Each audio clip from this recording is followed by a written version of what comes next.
Boa noite a todos. Hoje é dia de palestra, né? Nós temos o convidado do Grupo Espírita Fabiano, o nosso amigo Marcos Santoro, que vai falar sobre a parábola do fermento, né? Primeiramente, a gente gostaria de lembrar que estamos no YouTube sempre publicando a palestra ou o estudo na semana seguinte, mas também estamos presencialmente aqui no Centro Espírita Miguel, às 7h30 da noite, todas as sextas-feiras. São todos muito bem-vindos. Sem mais delongas, eu gostaria de convidar o Pietro para fazer a nossa página de abertura. O Pietro, que é da nossa mocidade.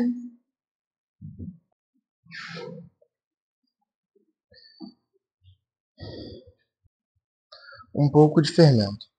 Não sabeis que um pouco de fermento levê da massa toda? Paulo. Ninguém vive só. Nossa alma é sempre núcleo de influência para os demais. Nossos atos possuem linguagem positiva. Nossas palavras atuam à distância. Achamo-nos magneticamente associados uns aos outros. Ações e reações caracterizam-nos à marcha. É preciso saber, portanto, que espécie de forças projetamos naqueles que nos cercam. Nossa conduta é um livro aberto.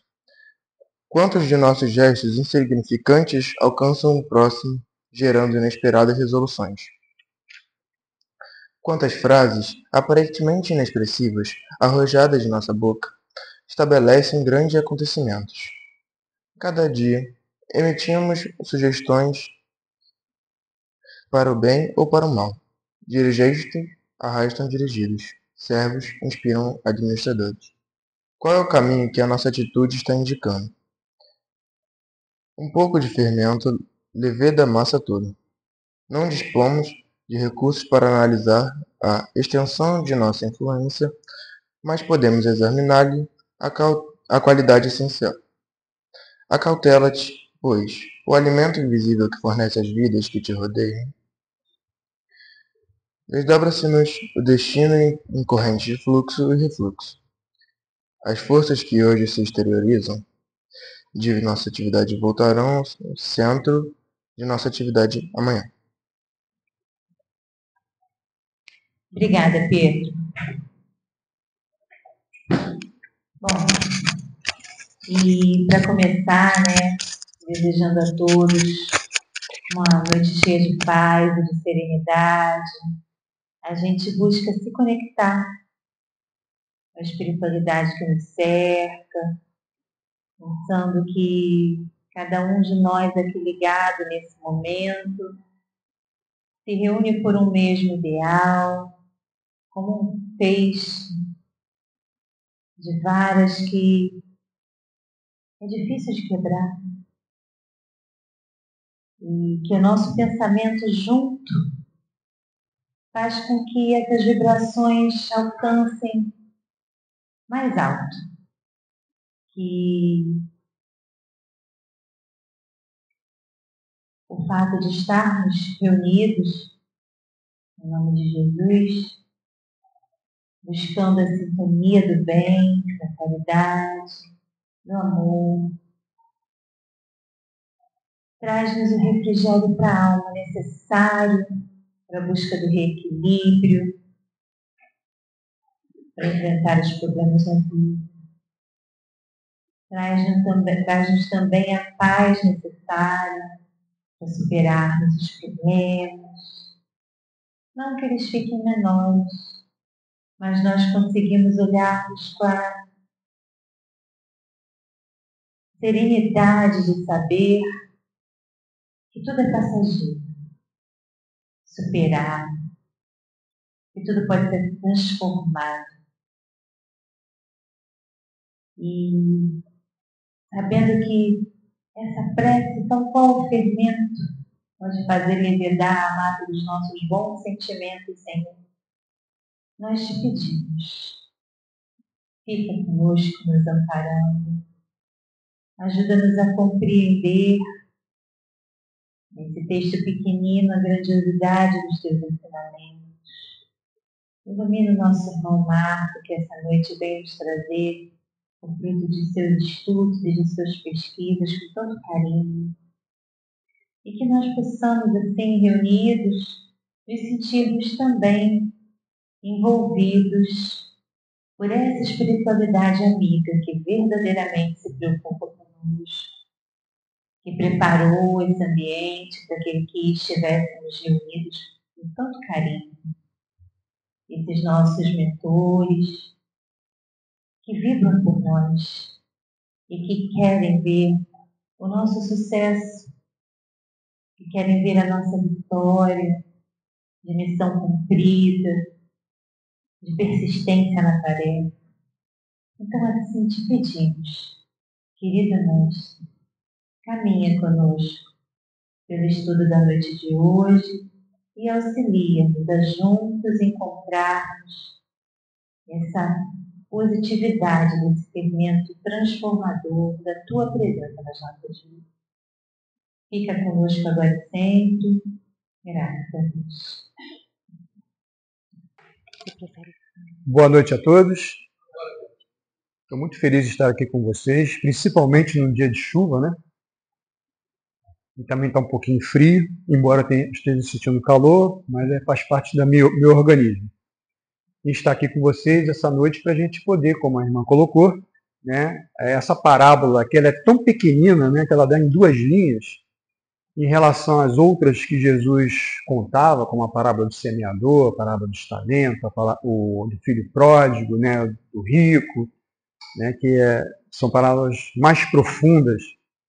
E Jesus sempre contava essas historinhas interpretativas, né? Por isso que sempre a gente tem que parar, porque muitas das vezes ele não é muito claro, né, em relação àquilo, uma certa objetividade, porque tem muita coisa subjetiva. E também a gente tem que considerar também o contexto cultural, político e social daquela época. Por que isso? Porque Jesus, gente, era um camponês. Morava ali na Galiléia, na parte norte ali, a Judéia ficava na parte sul, né? Tinha a parte dos samaritanos, que era um grupo dissidente. Volta e meia eles sempre tinham umas dificuldades de relacionamento. E Jesus seguia a Torá, né? Ele seguia o Antigo Testamento. Tanto que ele disse que ele não veio destruir a lei, ele veio cumpri-la. Por quê? E essa que é a grande sacada dele. Como ele era discípulo de João Batista, tudo para a gente poder depois entender a parábola. João Batista ele tinha uma ideia escatológica, né, de que haveria em breve um julgamento de Deus. Por quê? Porque esse Deus do Antigo Testamento, se vocês forem ler, vocês vão ficar horrorizados com as atrocidades que esse Deus proporcionava aos judeus. Destruir o seu inimigo, estuprar e matar crianças, mulheres. A mulher, então, coitada, sofria ali. E dessa dificuldade desse Deus que volta e meia sempre se sentia, vamos dizer assim, solitário, queria ser adorado o tempo inteiro. Você sabia o que esse Deus fez com os judeus? Simplesmente porque alguns judeus não estavam cumprindo algumas determinações que ele falava através dos profetas, como médio, e ele se aborreceu. E aí falou assim, agora é com vocês. Né? Orientou os babilônios, lá os médios, lá os babilônios, para que pudesse ter todas as dicas de como escravizar o povo judeu. E eles foram escravizados, foram levados lá para a Babilônia e só saíram de lá quando os persas, né, conseguiram vencer os babilônios e fizeram com que os judeus retornassem à Palestina, aquela região toda que você já conhece. E aí esse mesmo Deus estava assim, bom, agora porque vocês aprenderam a lição, né, que lição esquisita, né, eu vou continuar, vamos dizer assim, cuidando de vocês. Agora vocês imaginem Jesus, olha o trabalho que Jesus teve que ter para tirar essa ideia desse Deus extremamente violento, inconstante, né, e trazer um Deus em que esse Deus fosse um Deus de amor, de tolerância, de compreensão, né? Por isso que Jesus chamava ele de Abba, né, que era o pai. Era uma coisa mais íntima em relação a... Porque geralmente os filhos chamam o pai de Abba. E Jesus chamava Deus de Abba. Justamente para poder o quê? Trazer uma nova perspectiva desse Deus, né, tão difícil de você lidar. E mais, né, trazendo uma ideia de que você pode amar a Deus de todas as suas condições, né, e não simplesmente esse Deus te impor essa adoração. E para isso você tinha que criar uma intimidade com Ele, para que você pudesse sentir verdadeiramente esse Criador, né, dentro de você. É como se a gente fosse ligar uma chavinha para a gente se conectar, né, vamos dizer, ligar uma chavinha para acender a luz. Né, e acendeu a luz, você consegue ver claramente.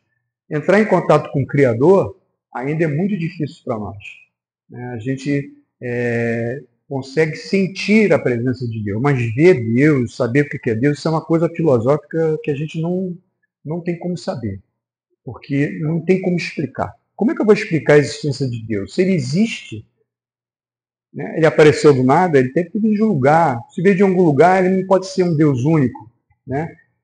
Aí, os telescópios que estão saindo aqui do nosso sistema, fotografando toda a nossa galáxia e outras galáxias, e vocês imaginem sendo Deus único, o Criador de tudo que você nem imagina. Se você for viajar de ponta a ponta da nossa galáxia, que é a Via Láctea, de ponta a ponta, você vai viajar durante 100 mil anos na velocidade da luz. Olha que loucura. 100 mil anos, só a nossa galáxia. Vocês imaginem as milhões de galáxias que tem por aí que esses telescópios já descobriram. E aí Deus está nesse processo. Pô, é difícil entender aqui no nosso planeta, imagine fora.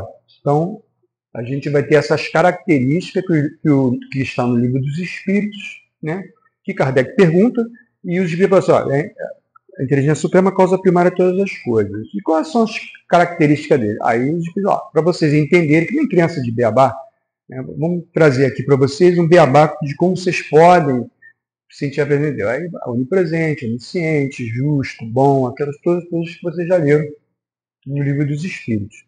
É assim que a gente tem esse entendimento. Mas para Jesus, é importante ter um entendimento muito maior. Por quê? Porque como ele era discípulo de João Batista, inicialmente, depois ele se desvincula, porque ele pensa assim, segundo João, já está determinado o dia do julgamento. Como diz, a espada já está no tronco. Né? Só que Jesus já pensava assim, não, mas a gente pode, né, levar isso daqui, que ficava naquela região ali do Jordão, e levar para outros cantos, trazendo essa ideia que o reino de Deus está próximo. Então a tônica de Jesus vai ser sempre essa, trazer a ideia do reino de Deus. Para isso ele tem que trazer no reino de Deus a figura do Pai, não aquele anterior, mas sim aquele que é tolerante, que é condescendente, que é amoroso, que é justo, que a gente falou, né? Porque aí você vai entender que esse reino que ele vai vir não é só um reino de justiça para extirpar o mal do nosso planeta.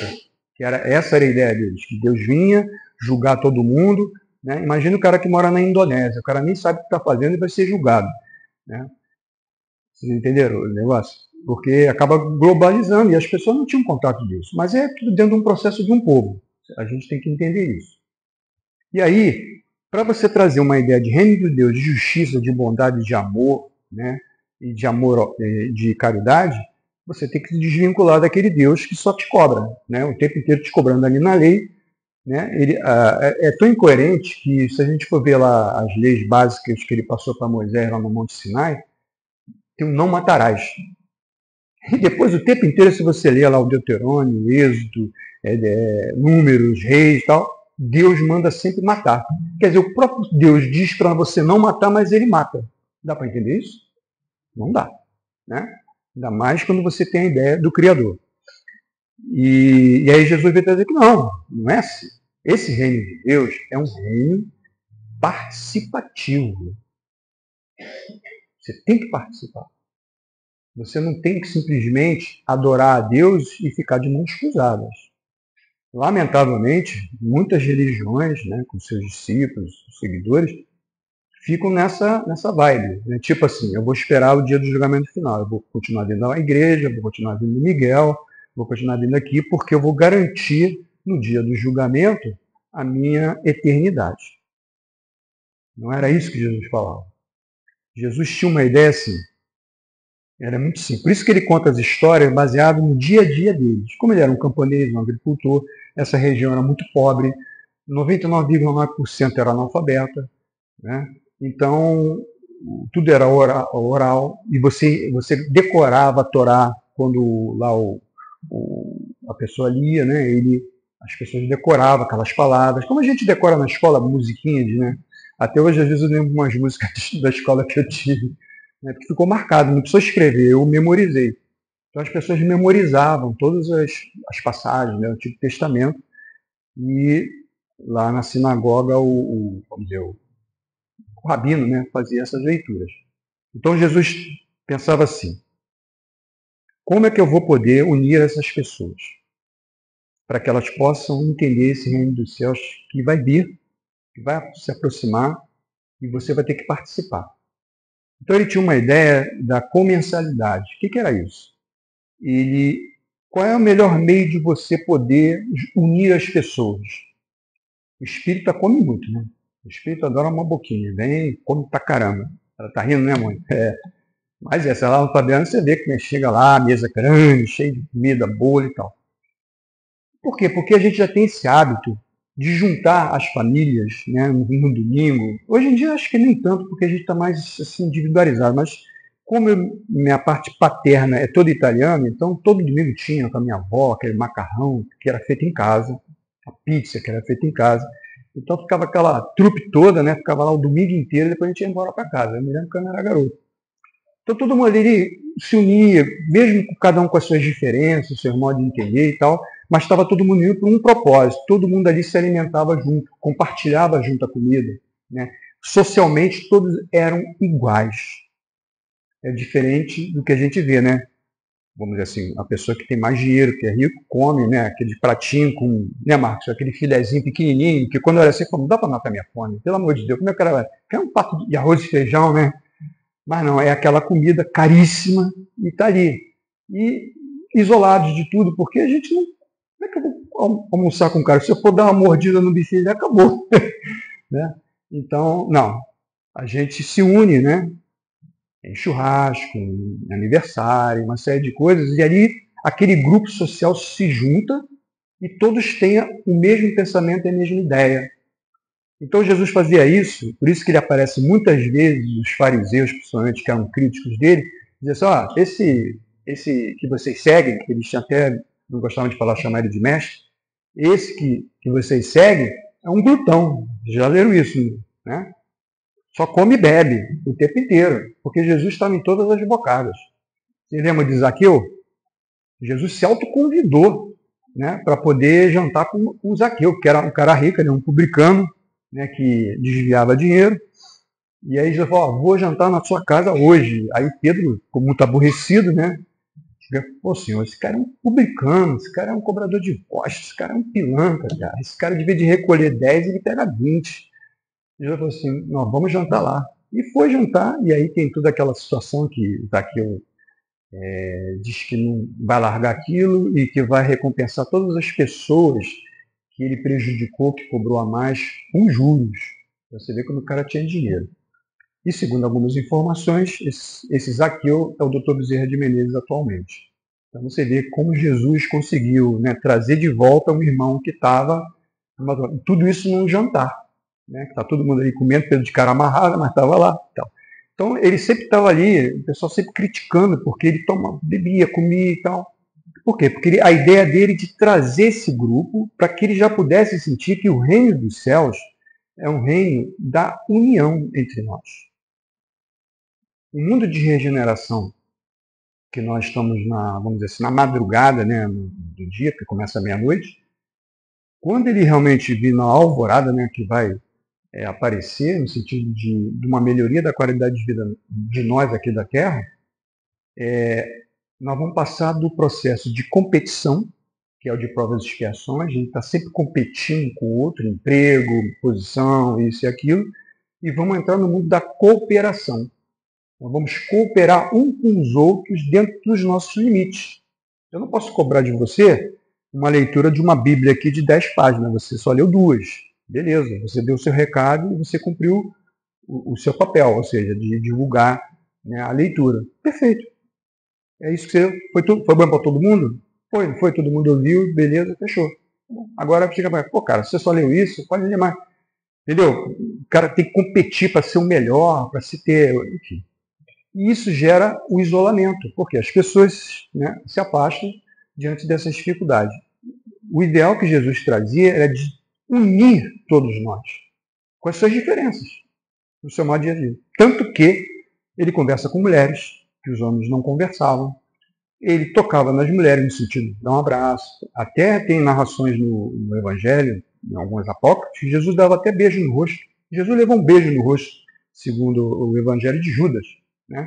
Então ele era uma pessoa bem aberta no sentido de poder interagir com o outro, né? Então ele tinha que trazer o reino dos céus, que era o reino de Deus, no sentido de que o Criador, o Pai, está nos abençoando diariamente. E você pode ter acesso a ele. Agora, vocês imaginem se eu tivesse acesso àquele Deus antigo lá, né, o dia inteiro, como é que eu ia falar com ele? Né? Será que ele vai estar aborrecido? Será que ele vai me xingar? Será que ele vai me punir? E a minha mãe, que está desencarnada, ela era expert nisso, porque eu sempre fui um garoto muito agitado, né, assim, cabeça pensando, fazendo uma série de coisas. E aí, né, como ela não conseguia me conter, ela aproveitava os fenômenos da natureza para me intimidar. Aí, quando dava um trovão, aquele barulhão todo, aí ela me olhava e falava assim: Deus está aborrecido com você.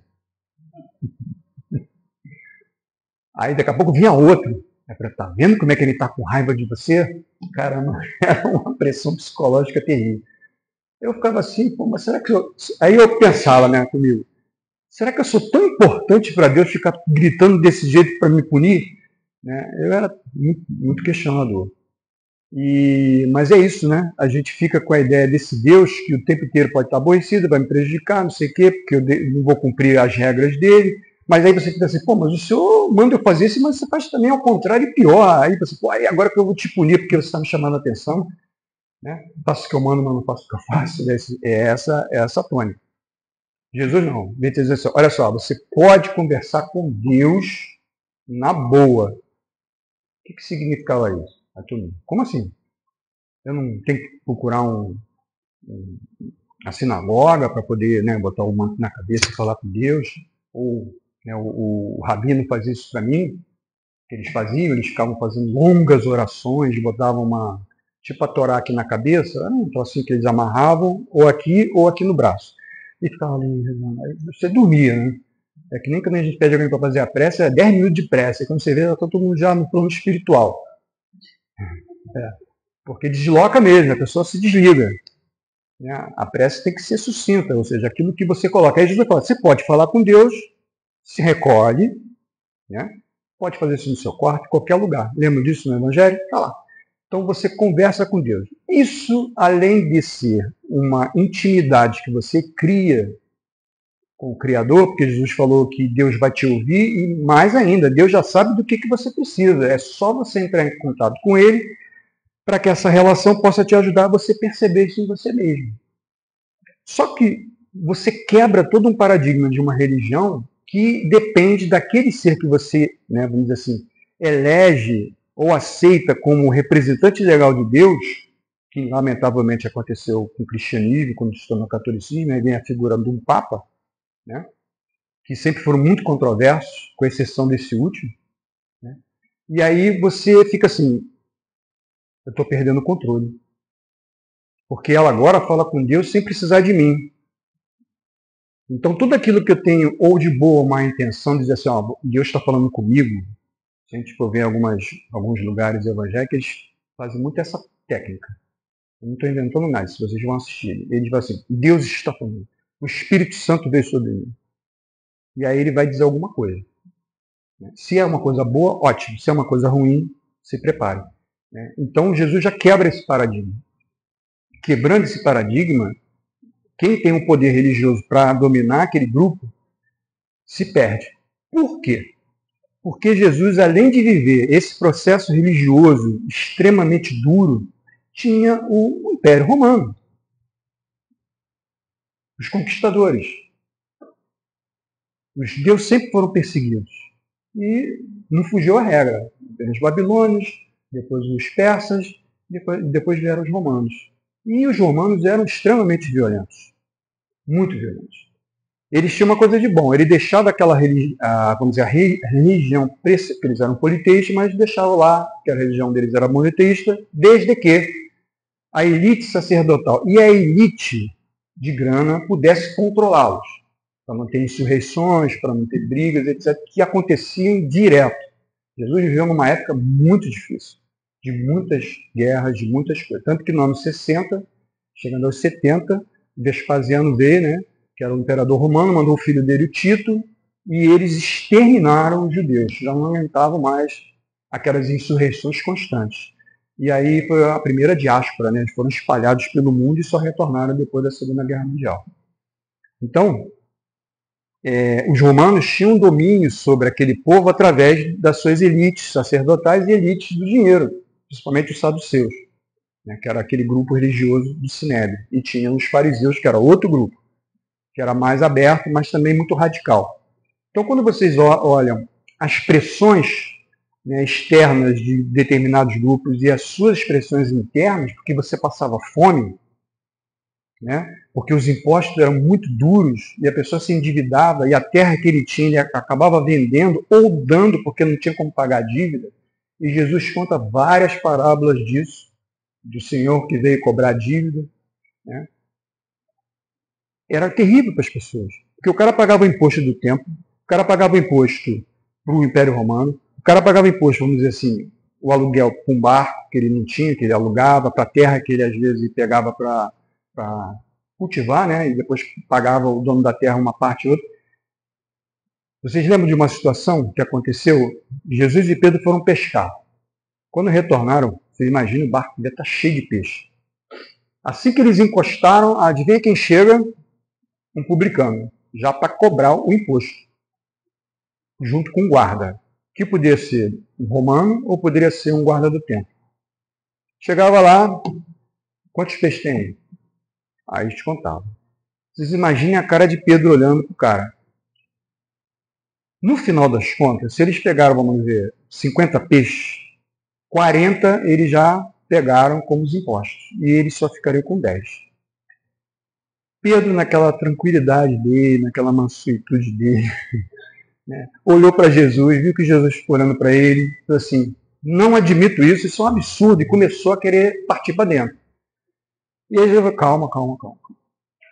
Pega aquele peixe que estaria que sobrou nosso. Aí ele olhou assim, pô.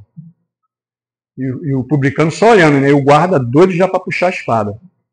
E aí, quando chegou, Pedro pegou esse peixe aqui, abre a boca do peixe. Aí ele abriu. Quando abriu, tinha um denário. Um denário era uma moeda romana que valia um dia de trabalho.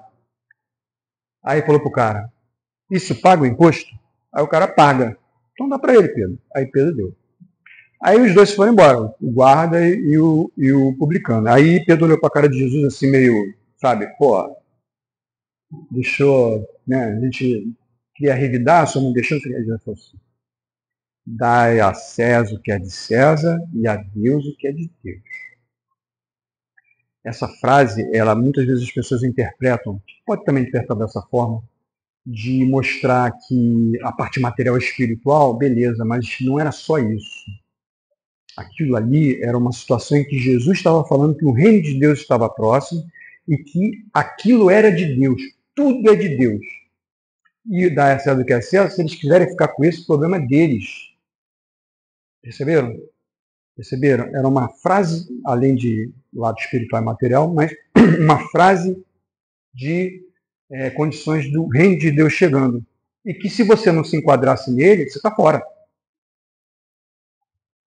Por isso que ele pedia para todo mundo participar, né, nessa comensalidade. Todo mundo ali junto, participando. Então eu dei para vocês uma ideia do que é o reino de Deus, para eu poder ler para vocês agora, né, esse trecho da parábola do fermento. Como eu falei para vocês, uma parábola pequena que dá numa folha de papel. E aí eu trouxe em Mateus, em Lucas e no Evangelho de Tomé. Em Mateus está assim.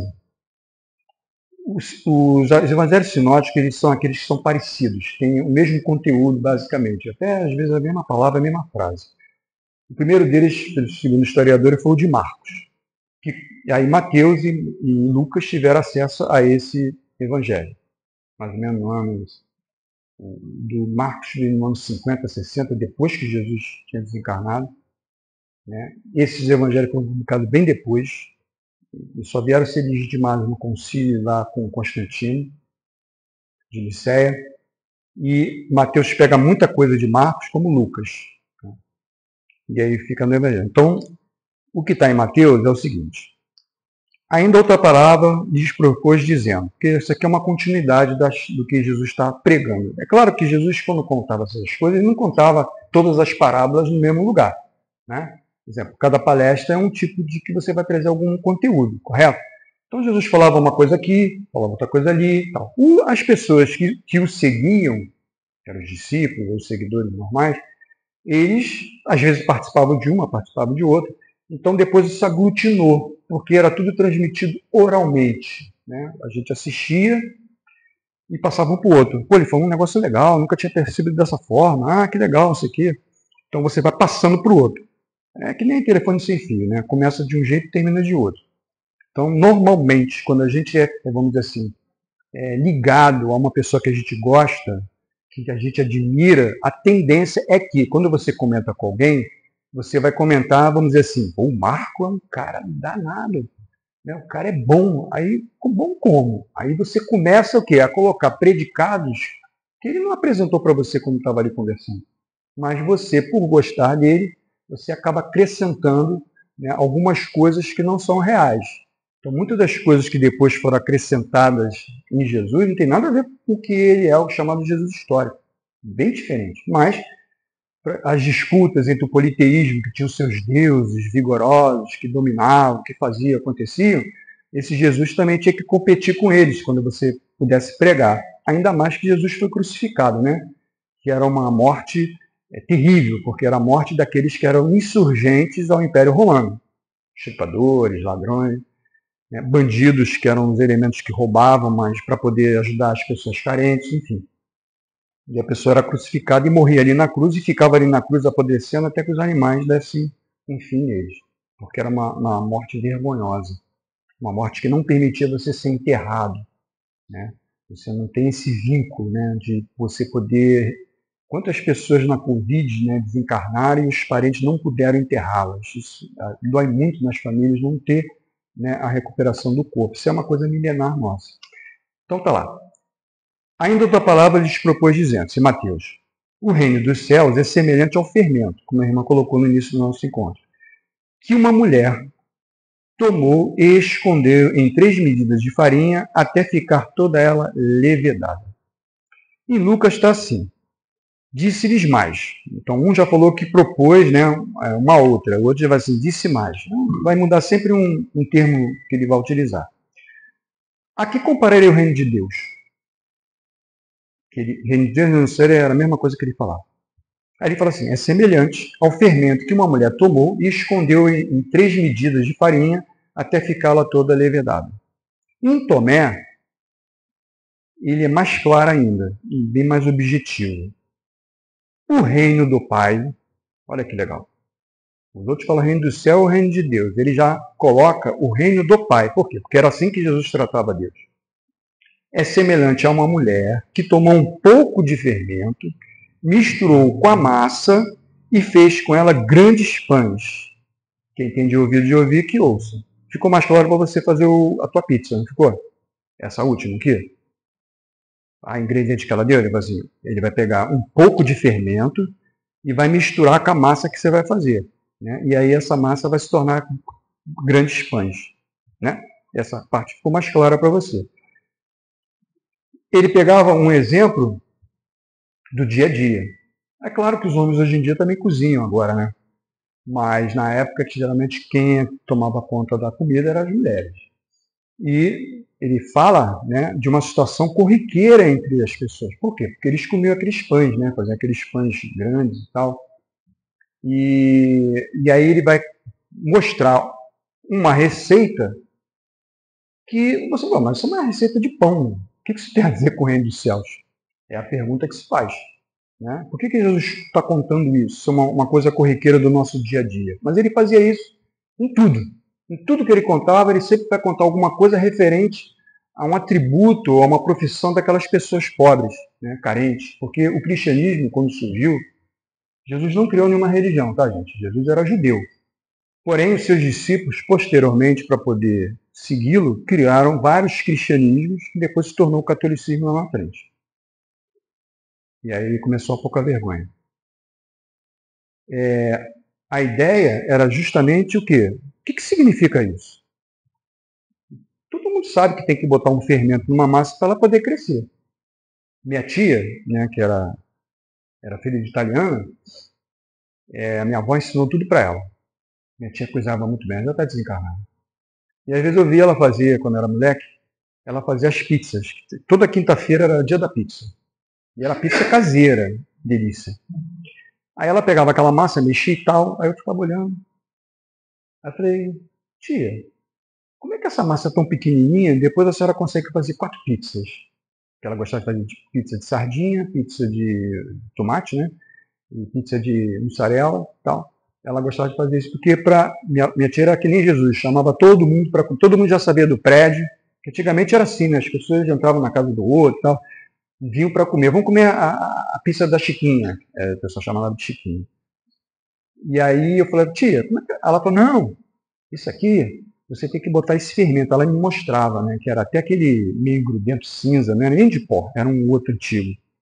Aí você mistura, aí você mexe bem, tal, nele, bate, tal, e deixa aqui, cobre ele, né? Cobre, e deixa aqui, porque ele vai estufar. Aí eu pensei, não é possível, né? Cabeça de criança é assim, é tudo muito lógico, muito lúdico. É isso, é isso. Aí daqui a pouco ela me chamava, eu ficava vendo televisão. Marquinhos, ela chamava Marquinhos. Vem ver agora como é que ficou. Aí quando ela tirou o pano, o troço parece que estava saindo já fora do negócio. Eu falei, caramba, que legal, tia. É assim, o fermento ele vai fazer com que a massa cresça e se torne desse tamanho. Aí o que eu faço? Ela falou, como é que eu faço? Eu tiro um pedaço, amasso, pego aquele rolo de macarrão, né, estica a pizza toda, né, e bota os ingredientes em cima e vai para o forno. Nunca mais esqueci. Então foi isso que Jesus quis dizer. O fermento ele vai o quê? Fermentar e fazer com que aquele pedaço de massa se torne uma coisa diferente, uma coisa maior. Mas o que significa isso no sentido de reino de Deus, o reino do Pai? Né? É justamente essas reflexões que Jesus tentava fazer, ou seja, ele contava as ideias do reino de Deus, mas dava os exemplos materiais de como você pode viver nesse reino de Deus. Então, o que seria a massa? A massa seríamos nós, vamos dizer assim. Né? E o fermento, o que significa? Se ele vai te ajudar a crescer e se tornar algo diferente, ou mais amplo, o que a doutrina espírita fala do nosso processo de evolução? Que nós somos seres que evoluem. O determinismo divino é a evolução. Não tem jeito, gente. A gente vai evoluir por bem ou por mal. A gente pode, como diz o Espírito, ficar estacionado em determinados momentos da nossa existência, mas volta e meia, e esse é o processo da dor, vem nos movimentar para ampliarmos as nossas ideias em relação a nós mesmos. E não ficarmos restritos a uma massa sem o fermento, em que você vai ficar fechado, a gente está até conversando aqui antes do encontro. Esse fechamento chama-se orgulho e egoísmo, nos mantém presos naquele pedaço de massa, ao invés de adicionarmos o quê? Elementos que vão fazer a gente despertar para coisas muito maiores e, ao mesmo tempo, nos multiplicar. No sentido da minha tia pegar aquela pequena massa e fazer 4 pizzas grandes. Né? Se der uma esticadazinha, dá para fazer até 5. Ou seja, como pode um fermento que é, né, bem conseguir isso? É a evolução.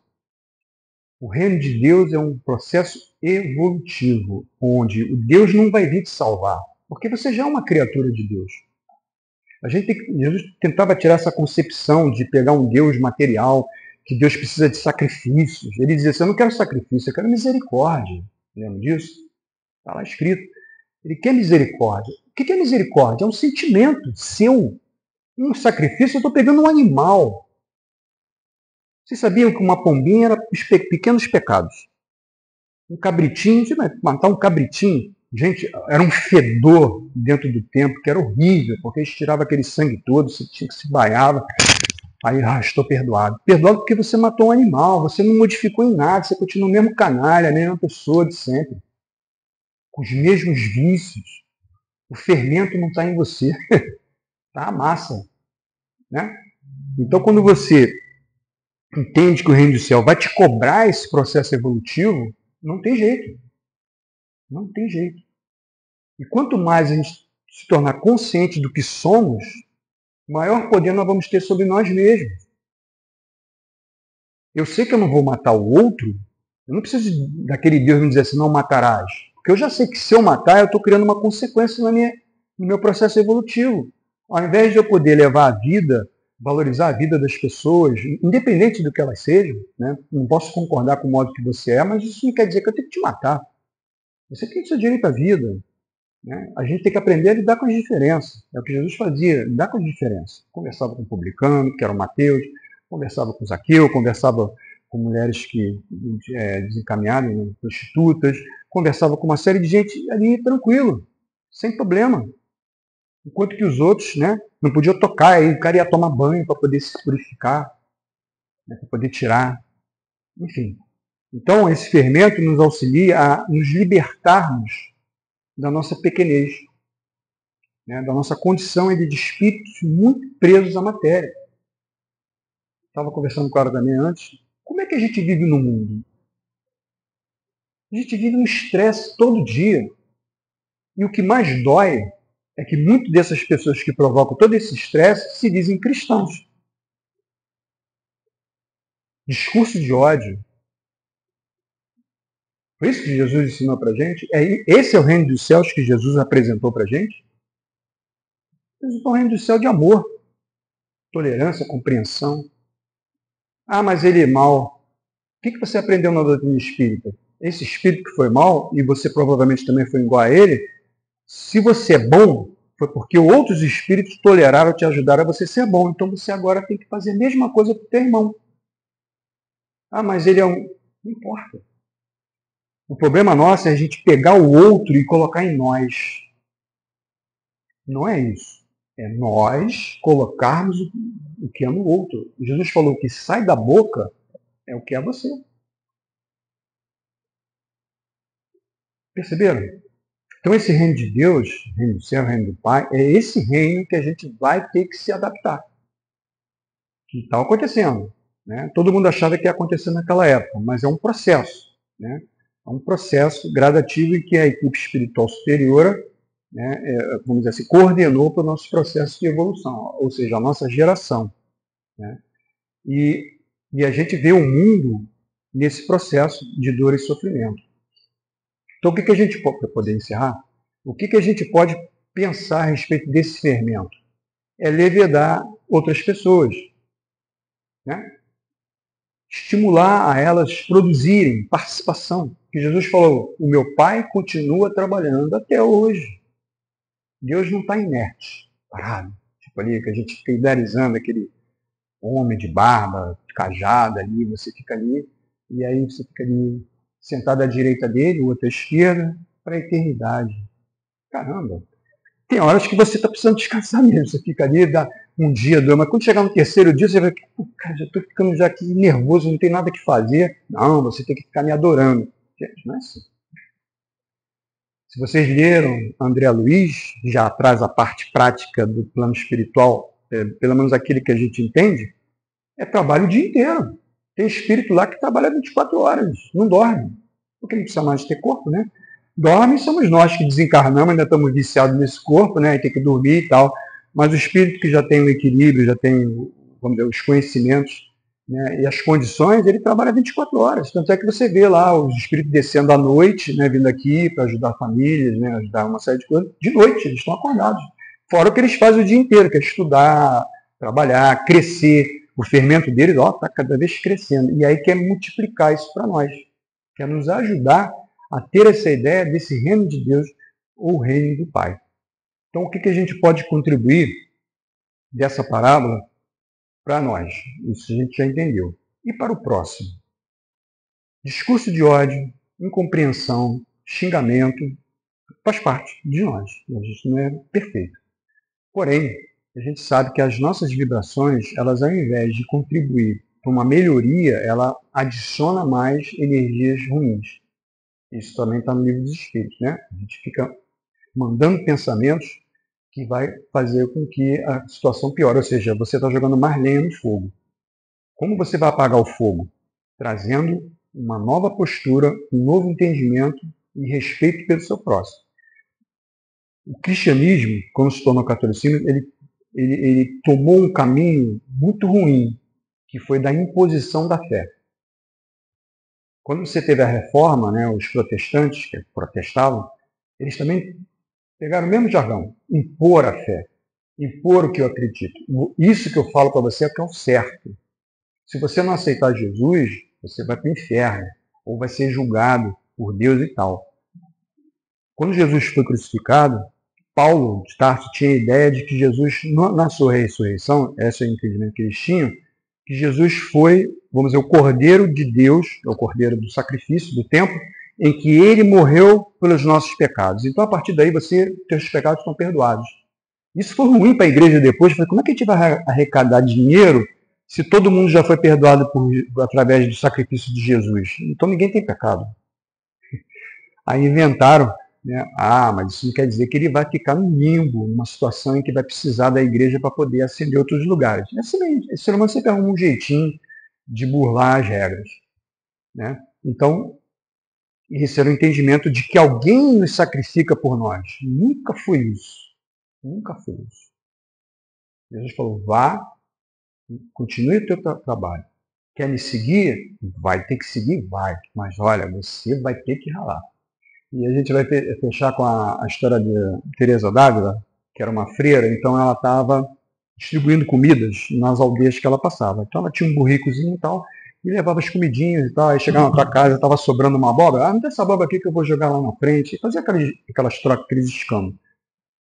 Aí o tempo começou a ficar feio. Aí ela falou, caramba, vai vir a chuva aí. Só que a outra aldeia ficava um pouco mais distante e tinha um rio que passava ali no caminho dela. Ela falou assim, cara, eu vou acelerar, porque senão vai chover, o rio vai encher, a gente não vai conseguir passar, vai ser ruim, a gente vai poder ficar desabrigado. Aí começou a acelerar e tal. Aí quando ela entrou no rio, quando ela olhou lá, veio aquele montante de água. Aí ela começou, Jesus, por favor, me salve. Só veio o meu burrico, não sei o que, e Jesus não aparecia. Porque ela também era média vidente. E Jesus não aparecia, ela desesperada, mas ela foi. Conseguiu chegar na margem, caída. Aí quando ela levanta a cabeça, aí está assim Jesus olhando para ela. Jesus não precisou falar nada.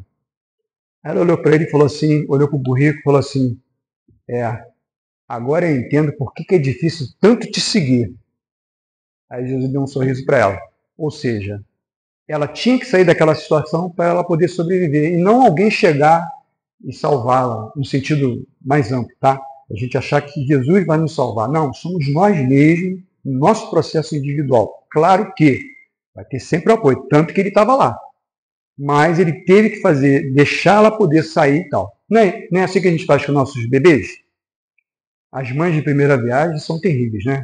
O bebê caiu, ai meu Deus, eu tenho que levar no médico, que ele quebrou a perna, bateu com a cabeça, não sei o quê. Calma, quantas vezes a criança cai no chão, não acontece nada. Aí a criança vai aprender a andar, cai no chão, começa a chorar, oh meu Deus do céu, pega no colo. Não é isso? A gente fica protegendo, mas aquela dor ali de cair no chão é que fez a gente andar hoje. Né? A gente vai, cai, levanta, e daqui a pouco vai andando. Tem até que segurar, porque aí agora, como ele sabe que ele tem as pernas para levar em qualquer lugar, aí que é o problema, né? Que ele vai querer mexer ali, aqui na tomada. Enquanto ele está no colo, né? É tranquilo, você está dominando ele aqui, está do ladinho, quando ele está engateando e tal, já começa perigo aí. Depois que começa a andar, aí é outra preocupação. Porque o garoto vai correr, vai querer descer a escada, é um problema. É assim com a gente. Quando a gente vai evoluindo, a gente vai querer mais, mais e mais. Quando a gente ficar preso ao egoísmo e ao orgulho, a gente vai ser que nem um bebê que vai ficar no colo, esperando alguém resolver os problemas para a gente. E aí a gente não evolui, e aí a gente não participa desse reino, que é o reino de amor e de fraternidade, que nos aguarda. Né?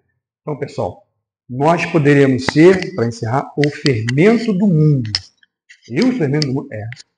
E quando você tem um pensamento diferente daquele que você está vendo que é de ódio, dor e sofrimento, você vem com um pensamento de esperança, de amor. Por quê? Porque nós sabemos que somos espíritos imortais. Nós não somos matéria que morremos e acabou.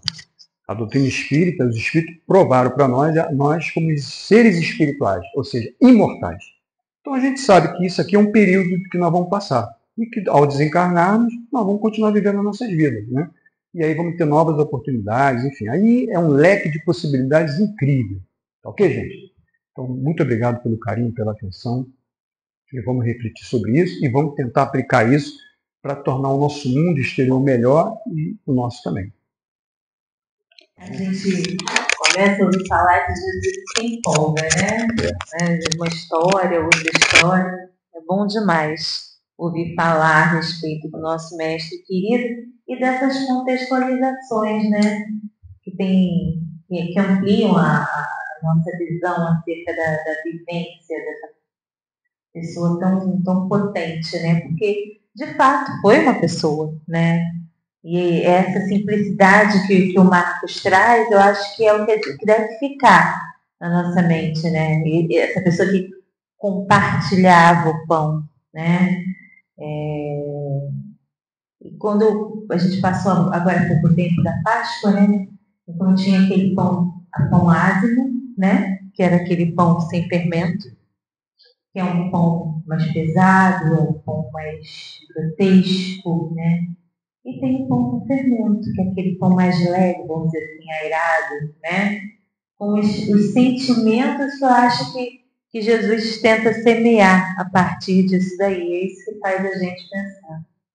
Então, para encerrar essa noite, não saiam daí depois, por favor, que hoje é de palestra. A palestra tem sorteio de livro, tá? É o melhor, né? É o melhor. A gente vai pedir para o Marco. Marco, você pode fazer a nossa prece final? Querido irmão Jesus, benvindo nessa casa, é o nosso Pai. Mais uma vez somos gratos pelo caminho, pela força que o Senhor nos dá diariamente. E estamos aqui nessa noite para aprendermos um pouco mais. Na verdade, eu sou o primeiro a aprender, que está sempre passando pela minha mente, mas os meus irmãos aqui possam refletir assim o que foi colocado e que possamos continuar sendo os seus discípulos no sentido de ajudar o nosso próximo, acolhê-los, ajudá-los em todas as suas necessidades psicológicas, materiais, e assim tornarmos o nosso mundo feliz. É uma obra nossa, uma obra que todos nós precisamos participar para nos sentirmos responsáveis pelo cuidado do planeta, pelo cuidado das pessoas como esse mundo. Obrigado por tudo, Senhor, mas todo aqui presente, aos encarnados que também assistiram esse encontro, que a gente possa estar bem vivos. Assim seja.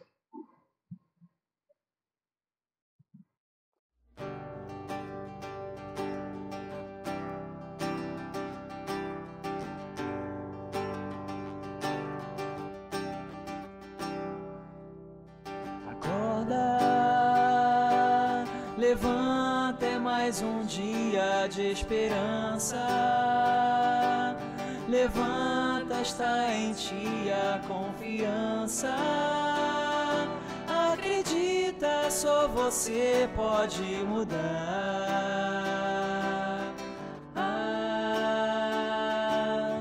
É hora, o mestre apresenta à tua frente um mundo que te espera pra crescer. Acredita, você pode ajudar.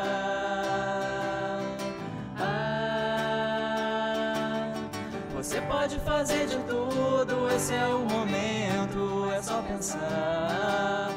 O bem bem está em toda parte, vamos todos juntos, vamos trabalhar. Jesus está ao nosso lado e essa corrente Ele vai guiar. Vai guiar. Acredita, segue em frente. Vamos lá. Não duvide, o amor vai transformar. E nada que me faça temer, pois junto de Jesus você pode fazer de tudo. Esse é o momento, é só pensar. O bem está em toda parte, vamos todos juntos, vamos trabalhar. Jesus está ao nosso lado e essa corrente Ele vai guiar. Vai guiar. Acredita, segue em frente. Não duvide, o amor vai transformar. E nada que me faça temer, pois junto de Jesus eu vou vencer.